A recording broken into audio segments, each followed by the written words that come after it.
Oi,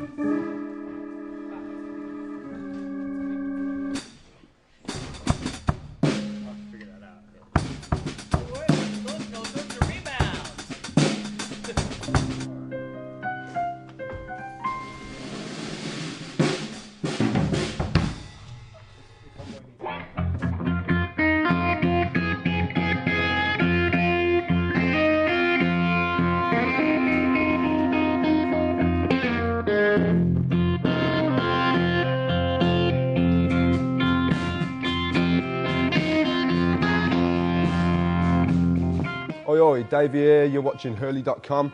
Today in the Hurley studio, I'm sitting with a proper legend. His name is Mike Ness. How you doing, Mike? What's up, buddy? How are you? Good to see you. Mike and his band that needs no introduction, Social Distortion, have been in the Hurley studio the past couple of weeks. They're writing and recording demos for the new record. So, Mike, how's it been? It's been great, man. You've been a big help, buddy. I gotta tell you. Well, first of all, it's a great sounding room. My props to the guys who built it, and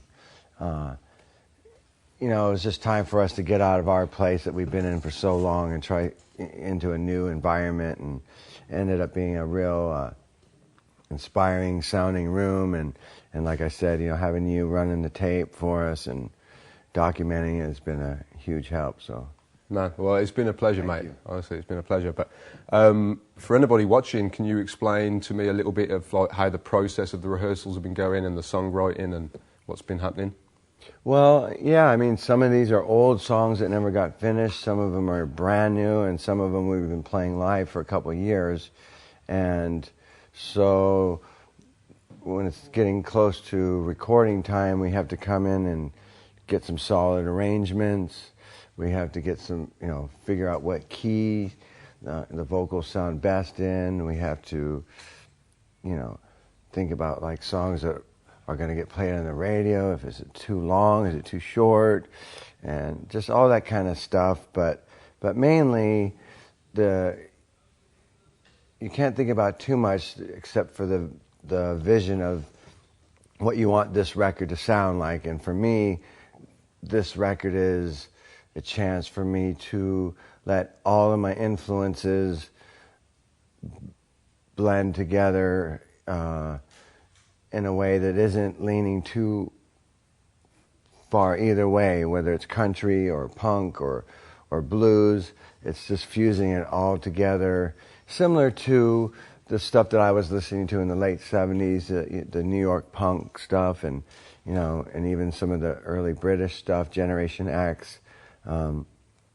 And there's Black Crowes and Rolling Stones in there, and there's so it's an interesting, you know, combination of things. That's cool. Of sounds, yeah. That's cool. How many tracks have you got going on? How many do you think you're going to record for the record? I think we're going to try and track 18 and pick the best, you know, 10 or 11 for the record. Yeah. I mean, that's a lot of songwriting, and you guys have been going for years now and touring and making records, and you know, I suppose you might have 10 or 11 songs on an album, but to write 18 every time you need to make a record, like... I would like to, usually I'll pick the 10 and then I'll just finish them. Yeah. But ideally, it'd be nice to write as many of them now as I can. Yeah. Yeah. So, but how do you find, having made so many records and going throughout the years, like, how do you find it for inspiration to, you know, it's like, early on it must be sort of easier, but the longer you go on as a band, it's like songwriting becomes a job. Subject material, like, I mean, or? Yeah, and just like, what keeps you inspired and what keeps you writing? Well, I mean, I obviously still love this more than, you know, I love what I do, for one. And when a plan comes together, you know, when a song just comes together, it's just like, that's inspiring, you know, and it's like, then it's like to the next phase, like, well, what's the song going to be about?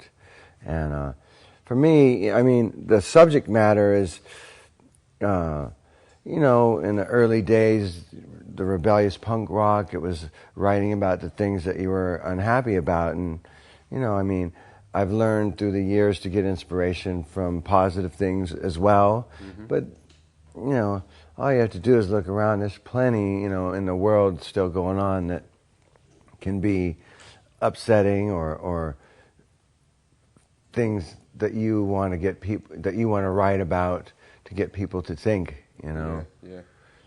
And then, you know, and then for me, it's always been I live my life for 6 months and then I pick up a guitar and it's kind of all, everything I've been internalizing kind of comes out, and particularly crazy period of my life right now, so it's probably going to be a great record, you know. It means that with every record you're documenting your life with a diary, you know, a musical diary, you know, which is something great to... And I don't write a daily diary, which I've heard for writing is a great tool because you always have something to go and start with, you know, rather than a blank sheet of paper. Yeah. Well, that's cool, man. Well, I think we're all looking forward to it, but I think what everybody would be interested to know is, are you going to, once you've made the record and it's out, are you planning on touring it? Oh, yeah. Any plans to play 365 shows at Anaheim House of Blues or something like that? You never know. How does that work? Because you guys did like a month straight at the same venue, right? Yeah. How does that feel? Because touring must be like...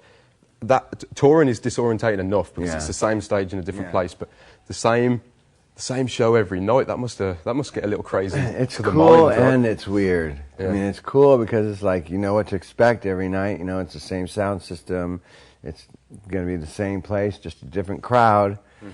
But on the other hand, it's kind of like you feel kind of like, you know, we're entering in the kitchen, same drill every day. It's like, where's my time card? You know, I should be clocking it. You feel like you're kind of clocking in. Yeah.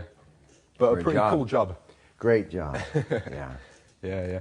And how does, in a live sense, how does you know, being such a veteran like yourself, how do you think Social Distortion fits in to punk rock in 2010? You know, how have you seen it change? What's the difference with Social D now and back then? Like, how were the shows back then? You know. Well, I mean, back then there was, you know, 200 kids in the crowd, and it was like word of mouth and, you know, underground. Now there's obviously much more exposure and I don't know. It's a tough question because that was 30 years ago, and punk rock was very different then than what it is now. And was there anything back then that was just can't be captured today? Was there a vibe? Was it of course. I mean, that was, to me, the word punk means the beginning of something, and that it's like, you know, it's like anything. If you were did something 20 years ago and it was new and fresh and it's not going to be the same now. But on the other hand, there's all kinds of new things happening now that weren't happening back then. Yeah. So sort of musically, you're talking about new things happening. Like, what is there anything that gets you stoked today musically? Like, what sort of bands right now? Is there anything that's like, whoa, that's just shocking you? I'm kind of jaded, you know, when it comes to that. I mean, most of my idols are all dead. But, you know, I mean, I try to, you know, you and I talked about that Frank Turner album. That was one of the best records of the year. Yeah. He's a great singer. Talented singer-songwriter. That's usually, you know, I can't, you know, look at an alternative press and look at 200 pictures of guys trying to look cool in photographs, you know. Every now and then a good band cuts through, and you just gotta be around to hear them. Yeah. Well, Frank Turner's awesome, man. He came in and did a session here. It's somewhere on the website, so if you're watching Hurley.com, check that out. Check it out. Back to the record. I mean, you've got a few weeks of recordings. Is there any idea when it'll be finished and when, you know, I'm sure everybody's anticipating when it might come out? Any rough idea of when it might be released? I think we're shooting for fall. Right. Yeah, that would be awesome if that happened. Yeah. Well, Mike, it's been an honour having you here at Hurley, man. Buddy. Good luck with the record. I'm sure everyone's anticipating it, so mark down the fall, as I always say, autumn, August, September time. I don't know, keep your ears pinned back for the new Social D record. It's going to be rad. Cheers, Mike. Cheers.